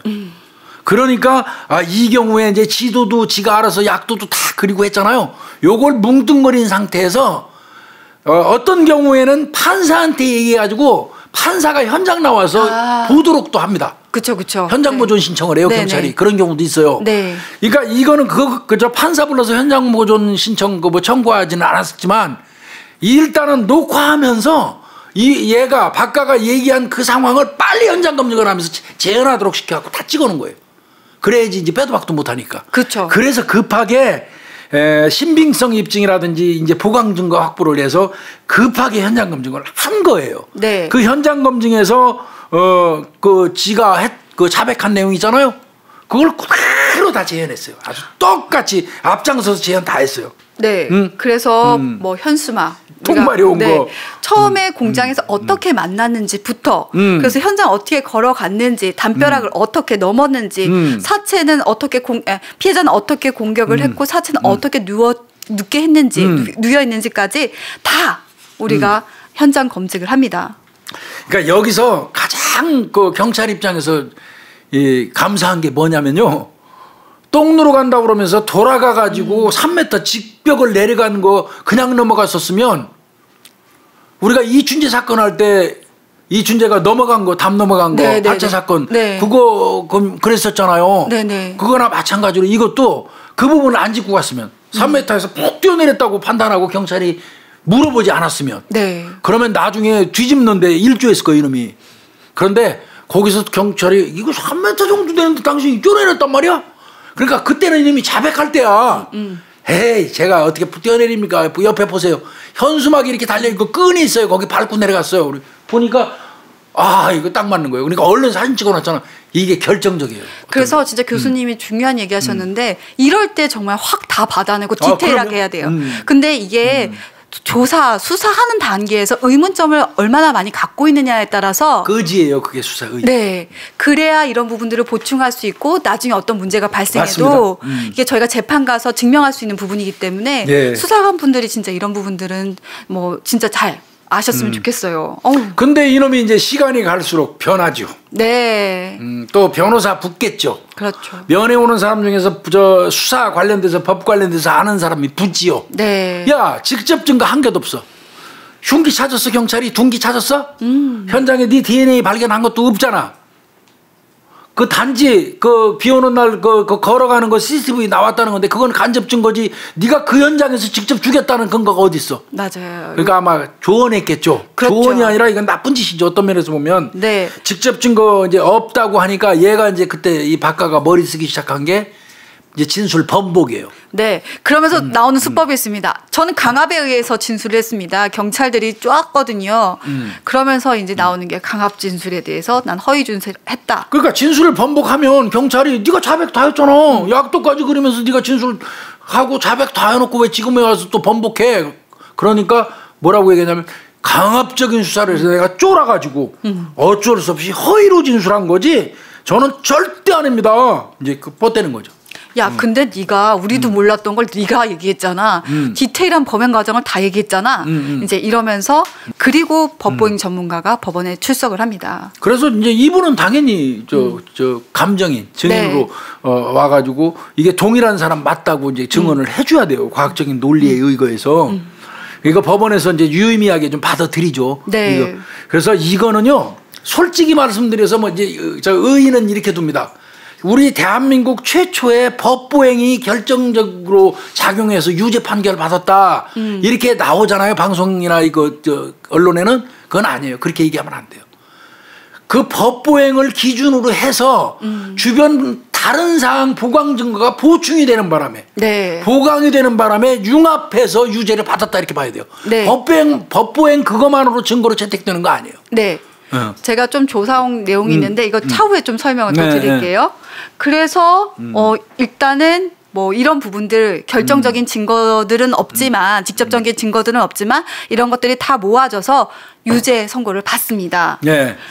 법원 1심 법원이 1심이 2015년 11월 달에 이제 그 선고가 됐는데 무기징역 선고했어요. 네. 그리고 바로 항소심이 그 다음에 2016년 5월 달에 또 항소심이 있었는데 그것도 무기징역. 네. 그다음에 이제 곧 저 8월 달 금방 한 3개월 뒤에 대법원 상고심에서도 그대로 인정해 갖고 그냥 일사천리로 1, 2, 3심 무기징역으로 그냥 확정돼 버린 겁니다. 그러니까 뭐 이 사람은 무기징역으로 확정된 사건입니다, 이게. 네. 법원에서는요 범행을 위해 사전에 치밀한 준비와 계획을 했다. 그렇죠. 그리고 피해자를 무참히 살해하고도 반성하지 않은 채 자백과 번복을 반복하면서 교묘한 변명으로 범행을 은폐하려 하고 있다. 그리고 피고인이 사망보험금을 수령하기 위해서 범행 동기 네 가장 친한 친구인 피해자를 그렇죠. 살해했다는 점에서 네. 그 책임이 너무 무겁다라고 지적을 했습니다. 예. 그리고 이제 재판은 이제 결과적으로 그렇게 됐는데 수사 과정에서 있었던 일이 있는데 이제 그 범행 도구 관련돼서 네네네 교수님. 당연히 경찰이 이 둔기 찾으려고 애썼겠죠. 네. 그러니까 너 범행할 때 둔기로 17번 때렸으면요. 그때 입고 있던 옷은 분명히 피가 튀겼을 거예요. 맞아요. 그럼 그 옷 어딨냐? 그거 찾아갖고 혈흔 그 검사하면 가능하잖아요. 없었거든요. 그러니까 옷도 처분한 거예요, 놈이. 그다음에 둔기도 어딘가 버린 거예요. 그 어디다 버렸어? 그랬더니 강물에 버렸다고 그랬어요. 또 어떤 때는 밭에 숨겼다고. 애 먹이는 거예요. 연 먹이는 거지 진짜 속된 말로. 화나요 이거. 계속 진술을 이제 뒤바꾸니까 그 15m 폭이래요. 그 강폭이. 그거를 강을 막아요 경찰이. 이거 어쩔 수 없어. 저도 해봤다고 그랬잖아요. 네. 15m 강폭을 이제 막습니다. 여기서부터 여기 구간까지 막은 다음에 펌프를 대가지고 물을 빼요. 그럼 이제 밑에 고기도 많이 나오고 밑에 각종 깔려 있는 그 물건들이 나와요. 거기서 이제 그 둔기 제가 볼 때는 햄머 종류 같습니다. 그 둔기. 그거 나오면 이제 찾으면 증거로 끝나잖아요. 그것까지 했어요. 물 다 빼고 수색 작업 했는데 못 찾았습니다. 아니 교수님 이게 진짜 이런 거 맨날 얘기하잖아요. 예. 세금 얘네들한테 다 청구해야 된다니까요. 해야 돼요. 그 들어간 비용 다 청구해야 돼요. 어떤 면에서 보면. 그리고 나중에 뭐 번복을 하면서 이런 얘기를 별소리까지 다 하죠. 피해자 윤 씨가 사실 내 친구 윤이가 윤이 우울증이 있었다 평소에. 그리고 자기가 자살 충동이 있다는 얘기를 자주 했기 때문에 그럼 자살했다는 뜻이네. 이렇게 때려서 자살하는 놈은 없어요 이 세상에. 예? 그것도 17번 때려서. 그리고 이게 사방으로 나 있잖아요. 말도 안 되는 소리예요. 각도도 틀리고 방향도 달라요. 그러니까 친구 죽음을 자꾸 자살로 몰고 가려는 그런 시도. 아까도 말씀드린 것처럼 뭐 경찰이 그 가혹행위 해서 자기가 허위 자백했다고 그랬잖아요. 그럼 어떤 가혹행위 했는가요 하고 또 물어봤어요. 네. 그랬더니 휴지과구로 때리려고 그러고 크릴렉스 휴지과구로 때리려고 했고 때린 것도 아니야. 때리려고 때렸다고 그러면 상처 있어야 되잖아. 네. 때리려고 했고 키보드를 들어서 때리려고 했대요. 그게 가혹행위 수사래요. 그러니까 말 같지도 않은 소리가 완전인 거예요. 속된 말로. 그게 가혹행위였대요. 박재관 형사가 이제 그 전담해서 조사했던 것 같더라고요. 원래 이제 조사는 처음에 한번 받았던 사람이 내용을 잘 알으니까 조사 받아요. 그러니까 박재관 형사가 이제 이제 조사를 받았는데 박재관 형사가 웃는 게 있어요. 조사 받을 때 반드시 중요범이잖아요. 진술록화실에 다 받은 거예요. 그러니까 아이고. 무슨 키보드를 들고 또 휴지통으로 맞으면 뭐. 아이고. 그 녹화가 다 되는데. 네, 말이 안 되는 소리죠. 그러면서 막 난리 죽이면서 화장실에서 자해소동까지 벌였어요, 이 사람. 자해소동도 벌이고, 이제 그렇게 하다가 안 맥히잖아, 경찰이. 네. 그러니까 이제 뭘로 가기 이제 마음을 먹냐면 같이 들어와 있는 놈들한테 조언 받았겠지. 에이씨, 우발적으로 가자. 계획적인 거 넘어서 우발적으로 가면 참작받잖아. 사실은 뭐 친구랑 돈 얘기 뭐 이런 거 말다툼 끝에 내가 우발적으로 살해했다. 즉 말하면 나 살인죄 아니고 상해치사죄라. 때렸는데 죽어버렸다는 거예요. 우발적으로 상해치사. 그럼 죄가 살인하고는 차이가 형량이 엄청나거든. 그것도 상해치사죄로 이제 주장을 하고 아주 쥐새끼처럼 빠져나가려고 애를 썼는데 이게 되나요? 17번을 타격을 했는데 무슨 그게 말이 상해치사예요. 되나요? 이것도 박재관 형사를 부르더래요. 유치장 안에서. 계속 오리발 내밀고 막 아니라고 가혹행위 했느니 뭐 떠들더니 어느 날은 또 박재관 형사 부르더래요. 그래서 왜 불러? 그랬더니 가서 불렀더니 사실은요 내가 죽일 의도는 없었어요. 때리고 몇 대 때리고 끝내려고 그랬는데 때리다 보니까 그냥 죽었어요. 그러니까 나 상해치사죄예요. 이렇게 주장하더라는 거예요. 그 죄명은 또 교육받아갖고 그 안에 있는 입장에 수감된 놈 중에 또 그 법 전문가들이잖아요, 거의. 그렇죠. 네. 공부 안 한 법 전문가들. 네. 형법전 한 번도 안 읽어본 법 전문가 새끼들 많잖아요. 그리고 저는 이 박 씨가 정말 용서가 안 되는 게 진짜로 강압수사했다면서 인권위에다 진정을 했어요. 인권위에 진정했죠. 어떡하면 인권위에 진정하잖아요. 나 인권위에 진정 많이 들어갔었어요. 그런데다가 언론사에다가 예. 나는 무죄다. 아니 경찰들이 내가 강압수사해서 자백을 한 건데 이런 식으로 진정 편지도 보내고요. 동생 시켜서 청와대 신문고에다가 억울함을 호소하기도 했대요. 그러니까 할 수 있는 거 다 했네요. 인권위에다 진정하고 청와대 신문고에다가 언론사에다가 이것도 올라가면 또 이 사람들 조사한다고 인권위니 뭐 저 청와대 쪽에서 하명해가지고 내려오고 귀찮게 해요. 아 진짜 돈 다 받아야 된다니까요. 이거 당해보면 엄청 짜증 나요. 이게 보니까요. MBC, KBS 우리나라 메이저급 되는 그 공중파에다가는 전부 전화했더라고요. 다 돌렸더라고요. 네. 그러면서 취재하시면서 저 좀 제발 저 억울한 사연을 저를 좀 취재해 주세요. 저를 취재하는 과정에서 내 인적사항 얼굴 다 공개돼도 좋으니까요. 나 다 취재해 주세요. 내 소중한 그 친구 윤 누구의 억울한 죽음을 진실을 밝히면 나는 바랄 게 없어요. 나 접견 좀 와주세요. 막 이런 것도 하고 그랬어요. 그러니까 뭐 웃기는 사람들이요. 거기다가요 가족들까지 차례차례 막 방송에 막 출연했었죠. 안 본 사람들 없을 거예요. 거의 아버지라든지 그 바깥 동생 뭐 이런 데도 그 아래도 방송 요청했었잖아요. 그래가지고 막 인터뷰하고 차례차례 나서서 뭐 흉기도 발견도 안 됐고 얼굴도 제대로 안 나왔는데 CCTV로 사람 잡아놓을 수 있냐? 우리 아들하고 비슷하긴 하지만 100% 우리 아들은 아니라고 난 장담한다. 막 이런 얘기도 했었고요. 네. 참 에이구. 근데 진짜 그 시체가 발견된 게 4월 23일이잖아요. 그때 보니까 휴대폰에서 보험금 청구에 대해서 문의한 기록이 있대요. 근데 이때 교수님 지가 이제 보험금 청구하려고 문의했구나. 아니 이때 뭐 어떻게 사망 원인이 밝혀진 것도 아닌데 이런 부분에 대해서 문의한 것도 저는 너무 이상한 것 같고요. 사망 일주일 뒤에 이 박가가 휴대폰 메모장에 이런 글을 썼네요. 여긴 지옥이다. 여기서 살아남으면 곧 천국이다. 어떤 심경을 말하는 것 같지 않아요?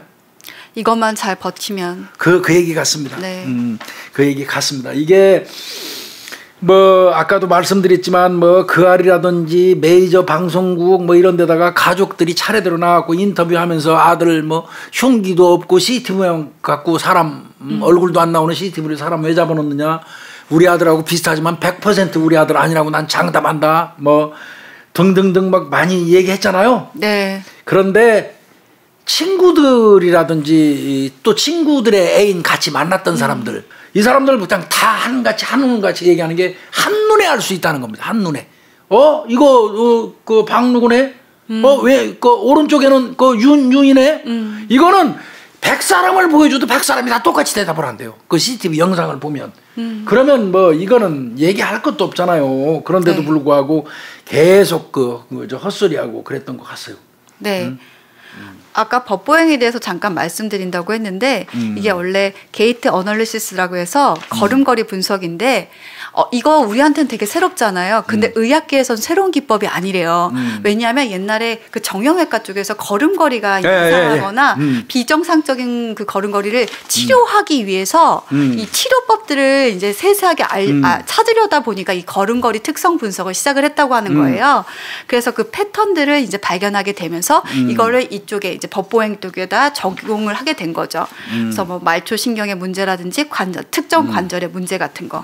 그래서 우리가 얘기했던 아까 뭐 내반슬 뭐 보행이라든지 이런 것도 있고요. 뭐 첨족 보행 발 뒤꿈치가 안 닿고 발끝으로만 걷는 거. 사실은 김윤희 프로파일러가 말씀하시기 전에 내가 그 설명을 했어야 되는데 사실 법보행으로 어느 정도의 뒤에 보강되는 증거 자백이 굉장히 중요했어요. 맞아요. 그게 보강돼서 이 사건은 유죄가 났지만 단지 법보행만 가지고는 유죄 인정 못합니다. 네. 그런데 우리가 그렇다고 일선 경찰에서 이 법보행 이 사건이 나기 이전에 이 보행 걸음걸이 가지고 범인을 검거 못한 건 아니에요. 저도 수사를 했는데 심지어는 이런 경우도 있습니다. CCTV를 자꾸 관찰해서 보니까 한 사람이 제가 취급한 사건이에요. 그게 강도 사건이었을 거예요. 왼쪽 다리를 밖에서 안쪽으로 끄는 습관이 있어요. 이렇게 자세히 보니까 한 수백 번을 봐야지 그게 보여요. 미세하게 이렇게 다리 끄는 게. 그래서 그때 우리가 착안한 게 뭐였냐면 제가 밖에 쪽에서 안쪽으로 다리를 이렇게 끈다면 발 뒤꿈치 오른쪽 부분이 달았을 것이다. 다른 데보다. 딛고 당기는 그 걸음에 의해서 다른 것보다 끌어서 다른 부분이 더 많을 것 같잖아요. 그거를 우리가 착안을 했어요.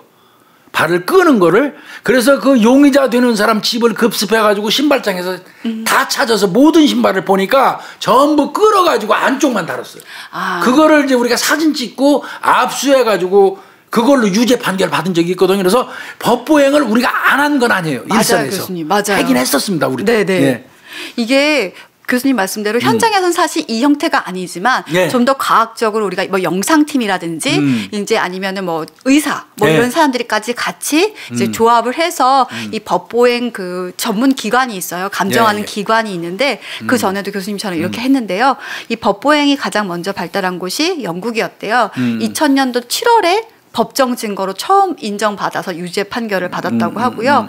캐나다에서도 총기 살인으로 그 법보행 분석으로 유죄가 선고됐는데 교수님 아까 말씀하셨듯이 우리나라에서는 인정이 안 됐었어요. 처음에 2013년 5월에 원세훈 전 국가정보원장이 그 자택에 화염병 투척했던 맞아. 사건이 있었잖아요. 그때 영국 전문가 불러가지고 법보행 아마 맞아요. 네. 예. 그때가 헤이든 켈리가 와서 한국 직접 와가지고 CCTV 보고 이렇게 증언을 했는데 재판부에서는 안 받아들여서 무죄가 됐어요. 앞으로도 법보행만으로는 유죄 못 받을 거예요. 네. 이 경우는 지가 스스로 자백을 하면서 약도까지 그렸고 택시기사에 충실한 어떤 그 자백, 상황 당일 진술, 그 네. 진술 그다음에 100사람 이상의 친구들의 그냥 한눈에 바라보는 모습 그런 거 등등으로 볼 때 이거는 판사가 뭐 증거 안 된다고 얘기하는 것 자체가 오히려 이상하죠. 네. 그게 진짜 교수님 말씀대로 2017년 11월 8일 그 아마 그 애완견 가게에 도둑이 들었나 봐요. 그래서 CCTV를 이렇게 보다 보니까 이게 그 분석해 보니까 걸음걸이가 특이했던 거예요. 그래 그런 걸로 이제 많이 해요. 근데 이 사람이 들어가는 게 모텔 골목이에요. 그래서 모텔 주변에 그 CCTV들이 많잖아요. 모텔 주변에 그 나오는 사람들 CCTV를 다 보다 보니까 어느 한 모텔에서 나오는 사람이랑 유사한 그 걸음걸인 거예요. 그래서 조사를 해서 봤더니 이 모텔 직원이었던 거예요. 그래서 교수님 말씀대로 그냥 자백을 받은 거예요. 그러니까 이걸로 두 개 동일해서 된 게 아니라 자백을 받아내고 어떤 특징이 어떤 뭐 진술이라든지 다른 보강 증거를 그래요. 받아서 그게 합쳐져야 돼요. 네, 그게 있어야 이게 유죄로 채택이 된다고 하더라고요. 걸음걸이만으로 동일하다고 해가지고는 절대 안 돼요. 네. 그래 그 걸음걸이 CCTV에 나오는 게 나라고 치자. 택시 탄 것도 나라고 치자. 그렇지만 내가 그 현장에서 친구를 내가 죽였다는 증거 대봐. 그럼 어떡할 건데요? 그잖아요. 네네. 그러니까 그렇게 하기 전에 현장 검증 미리 다 해버리고 미리 자백받아서 약도 다 그리게 하고 진술 녹화 다 해놓고 여러 가지를 우리 저 형사들이 대구 북부경찰서 이 형사들이 참 잘한 거예요. 이 사건은 그래서 해결이 됐고요. 이거 그 아래다가 얘가 보냈던 편지 내용이 있더라고요. 어떤 면에서 보면 지금 무기징역 받아서 살고 있지만 참 한편 뻔뻔하기도 하고 교도소에서 온 편지가 있어서 내가 좀 적어봤어요. 이렇게 했더라고요. 끝까지 이렇게 빠져나가려고. 안녕하십니까. 지금 대구 수성구 대구구치소에서 참 자세히 썼어요. 대구구치소가 수성구인 줄 저는 몰랐어요. 지금 대구 수성구 대구구치소에서 살인죄로 수감되어 무죄 주장하고 있는 박땡땡이라고 합니다. 친구는 근데 윤 씨 말하는 거예요. 4월 5일 날 06시 대구 북구 산격대로 근처에서 굉장히 웃기는 사람이 육하원 찍기 위해서 잘 써요. 이거 아마 진짜 조언받은 것 같아요. 대구 북구 산격대로 근처에서 사망하였고 네. 그때 당시 저는 거창 집에서 잠을 자고 있었습니다. 잠을 자고 있었기 때문에 알리바이가 없지만 그렇다고 제가 대구를 왔다는 증거도 없습니다. 정말 억울하고 힘이 들어 이렇게 도움 요청합니다. 꼭 저의 사연이 기사화되어 진범이 잡히고 제가 무죄를 받았으면 좋겠습니다. 대구구치소 박땡땡입니다. 꼭 접견 와주세요. 상세히 설명드리겠습니다 하는 거를 이게 일부만 했어요. 한 15장 정도 장문의 편지를 보냈었어요. 그래서 이제 이거 뭐 그 아래에서도 이거 보고 붙어가지고 직접 아버지도 불러다가 인터뷰 듣고 동생도 불러서 얘기 듣고 다 했는데 조사할수록 언론사에 보내서 언론사가 붙어갖고 조사를 할수록 자꾸 범인이 돼가요. 전 제가 알기로는 우리나라 법보행 전문가뿐만 아니라 외국인한테까지 의뢰를 했는데 그 사람도 다 범인이래. 다. 어떻게 저 언론사에 도와달라고 억울하다고 했는데 언론사가 취재만 들어가면 다 범인이요. 자꾸 범인을 확정시켜주는 그러니까 이런 걸 속된 말로 손바닥으로 하늘 가리려고 그러는 거예요. 말도 안 되는 거죠. 결국은 아까도 말씀드렸잖아요. 이 사건이 직접 증거 없어요. 흉기도 없고 DNA도 없고 그러다 보니까 이제 이런 거 같은데 이게 어리석은 짓이죠. 네. 이렇게 하면 아니 그거 어차피 본인은 무기징역 살면서 그렇게 가깝고 형제 같은 그 친구를 죽인 거에 대한 일말의 손톱만한 양심이라도 있다면 이런 짓 하면 안 되지. 더더군다나. 그 자백할 때 그 마음을 잊으면 안 될 것 같아요. 그때는 자기도 무언가 죄책감이 들었고 자기도 잘못을 했다라는 거 생각을 했기 때문이잖아요. 이 사람이 그 쓴 내용 중에 이거 김윤희 프로파일러가 풀어야 할 것 같은데 이렇게 써 있던데 증거가 있으면 벌을 받겠습니다. 이 얘기는 뭐예요? 바꿔서 얘기하면 증거가 있으면 난 지금 증거 없잖냐. 네. 나 무죄다. 그런데 증거 만약에 있으면 나 처벌받겠다. 이 얘기는 어떤 의미를 니네들이 증거 찾아와. 그죠. 바로 그거예요. 증거 없으니까 막 현실적으로 나 무죄 아니야 그 소리예요. 증거 이거 결백 주장이 아니에요. 네. 일반적으로 억울한 사람은 나 안 해요 하고 억울해요 분해요 나 결백한 사람이에요 이렇게 얘기하는 게 맞지. 증거가 있으면 내가 벌 받을게. 이 얘기는 뭐예요? 증거 찾아와. 나 증거 없으니까 무죄야 그 소리거든. 네. 근데 증거 이런 경우는 직접 증거 없지만 직접 증거보다 더 확실한 증거가 이럴 때 차고 넘친다고 하는 거예요. 네. 네. 이런 아이고 무슨 이게 아무리 대한민국이 그래도 무슨 애들 소꿉장난하듯이 수사하고 재판하나요? 그러니까요. 어리석은 이런 짓을 하고 그리고 범행 동기가 확실하잖아요. 보험금 4억. 네. 확실하잖아요. 이게 진짜 대낮까지 시켜주면서 하나만 있으면은 우리가 의심을 그래 하나가 비면 안 돼요. 네. 그러면 우리가 너무 섣불리 판단했나 이러겠지만 진짜 계획부터 우리가 다 하나하나 다 맞췄는데 그게 그렇죠. 다 아구가 다 맞아요. 맞아요. 아니 하다못해 김윤희 프로파일러 3m 높이에서 내려간 걸 지가 지 입으로 현수막 얘기 안 했으면 거기서 또 공백이 하나 생겨갖고 조금 띵 했을지도 몰라요. 사실 퍼즐을 맞춰주잖아 지가. 네, 퍼즐을 맞췄는데 몇 군데 폈는데 자기가 다 끼워 그렇죠. 맞춰줘. 확실하게 맞춰주잖아요. 그 형사들이 생각 못한 구멍을 지가 다 메꿔줬잖아요. 네. 그렇게 착한 짓을 착하다고 만들지. 그렇게 확실하게 본인의 범행을 입증해 줘놓고 이제 뒤늦게 야 바보 같은 이제 까맣고 빵쟁이들이 얘기했을 거예요. 야 이 멍청한 놈아 직접 증거 하나도 없는데 왜 인정을 해? 너 그냥 까면 너 직접 증거 없으니까 이 대한민국 법은 무죄야. 오리발 내밀어 지금이라도. 그러면 내가 다 자백했는데 야 경찰이 과학적인 수사했다고 우겨. 경찰이 큰 소리 지르는 것도 걔들한테는 과학 수사예요. 추궁하면서. 그러니까 할 게 없으니까 휴지과학으로 때리려고 그랬다. 키보드를 들었다 놨다 했다는 거를. 키보드 아마 녹화하려고 갖다 움직이는 과정에 들었다 놨다 했겠죠. 그것까지 다 뒤집어가지고 이제 했는데 CR도 안 맥힌 거죠. 네. 결국 이 사건은 직접 증거 DNA 흉기 이거 없이 한 거고요. 네. 근데 이게 이제 인정된 거는 그렇습니다. 친구들이 딱딱 지정한 거예요. 굉장히 컸어요. 한 100여 명 되는 친구들이 CCTV 보자마자 얘기했어요. 깡마른 제구에 뒷모습만 봐도 나 안다. 저 걸음걸이 우리 친구 중에 쟤밖에 없어요.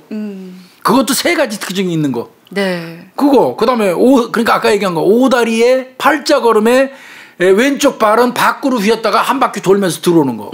그러니까 원회전 보행 요거 3개 일치 이렇게 3가지 특징 가진 걸음걸이 없대요 거의. 네. 거기다가 보험 수익금 수익자 지정했는데 지가 받아가잖아요.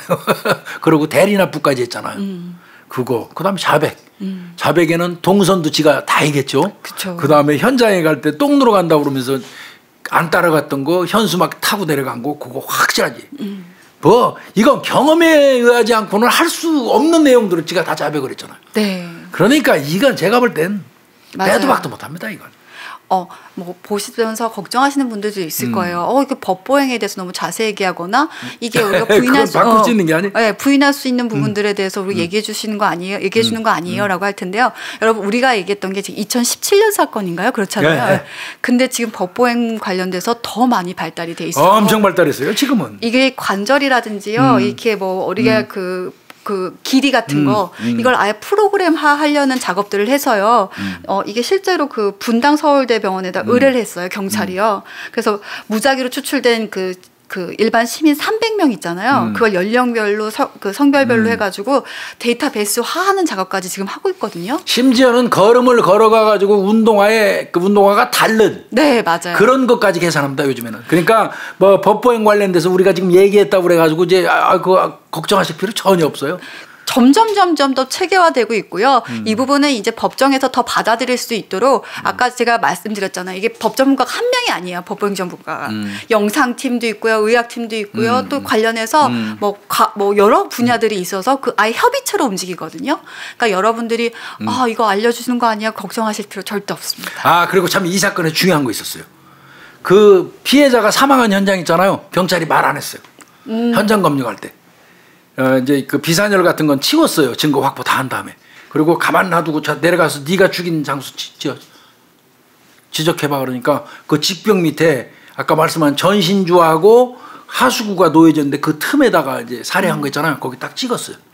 다네. 경찰이 말 안 해줬는데 지가 다 찝었어요. 어떻게 죽이지 않은 놈이 죽인 장소를 지정할 수 있습니까? 이게 참 굉장히 크게 작용했다고 그래요. 그래서 뭐 이거는 제가 판단할 때는 완벽히 계획범죄입니다. 네. 네, 아주 그리고 친구 17번씩이나 때린 그 극악범죄고요. 네. 네.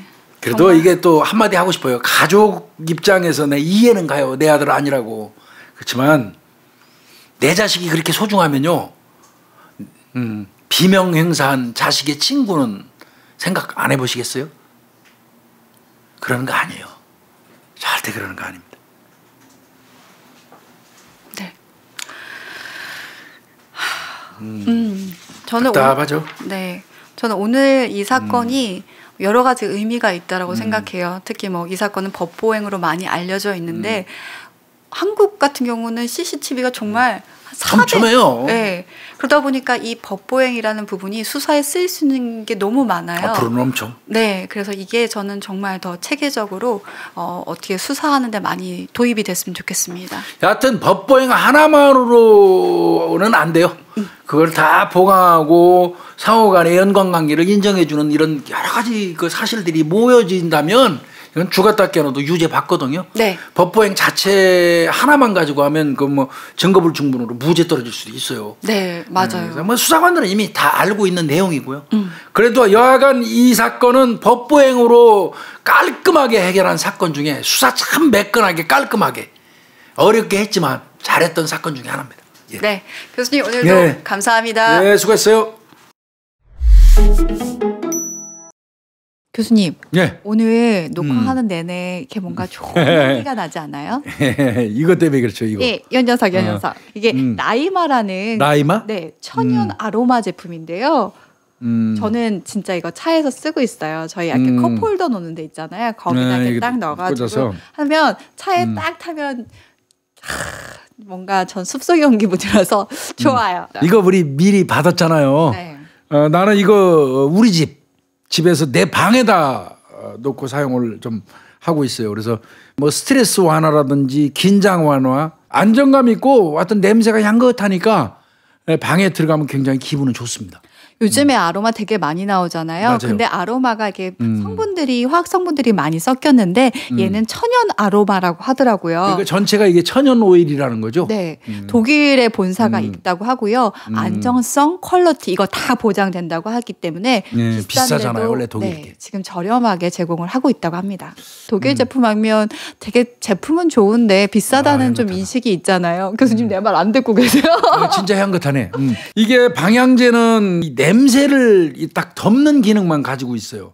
이거는 냄새 제거 후에 그 제거를 먼저 한다는 거예요. 네. 제거한 이후에 이제 본인 고유의 향을 계속 피워 올려준다. 그러니까 좀 내용이 좀 다르죠. 여러분, 제가 재밌는 마술 하나 보여드릴게요. 자,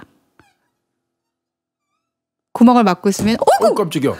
이렇게 막 올라옵니다. 그게 이제 네. 그 약을 오일을 갈아 낄 때 사용하는 얘예요. 그래가지고 여기 이거 위에 요거 제거하시고 여기다 끼우시고 이렇게 넣으면 얘가 구멍이 있거든요. 구멍을 막아주면 얘가 톡 자동으로 튀어나옵니다. 톡 튀어 올라온다. 이 조그만한 게 엄청 세요, 교수님. 여기 분사가 3단계로 나눠져 있거든요. 네. 근데 하루에 2시간 기준으로 3단계가 15초 분사, 15초마다 분사예요. 60초 분사, 그 다음에 120초 분사가 있는데요. 15초 분사로 해놓으면 6개월을 쓰고요. 저가 조그만 거 하나에 6개월을 쓴다. 15초짜리 2시간을 쓰면. 그리고 여러분 이게 차량에서 계속 하는 게 아니라 이동할 때만 켜놓기 때문에 더 오래 쓸 수도 있어요. 그리고 이게 60초 분사 같은 경우는요. 3개월 정도 쓸 수 있다고 하거든요. 그렇죠. 그래서 차에서 오래 지내시는 분들은 좀 더 짧게 쓰고요. 아니면 짧게 있는 분들은 정말 오랫동안 쓸 수 있습니다. 이거 아주 튼튼하고요. 네. 굉장히 튼튼해요. 네. 튼튼하고 흉기로 쓰시면 안 되고요.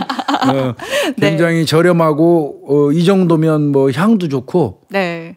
집에 하나씩 둘만 하다는 생각은 듭니다. 분명히. 네, 이게 분사되는 시간이랑 이렇게 것도 다 조절이 되고요. 시간 다 돼 있죠. 예. 네, 그 차량용 그 USB에다 꽂아가지고 충전도 할 수 있으니까요. 여러분 사용하시는데 되게 편리하게 사용하실 수 있습니다. 그리고 컵홀더에 진짜 싹 들어가요.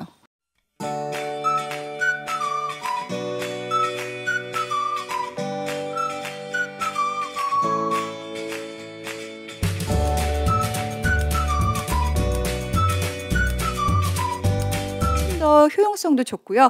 공기청정까지 되니까 일석이조가 아닐까 생각합니다. 댓글 상단에 고정 댓글로 홈페이지 링크 걸어드릴 테니까요. 그거 좀 들어가셔서 보시면 좀 더 자세히 알 수 있을 것 같습니다. 여러분 좋은 향기와 함께 네, 차량 집에서 항상 아로마 즐기시길 바랍니다.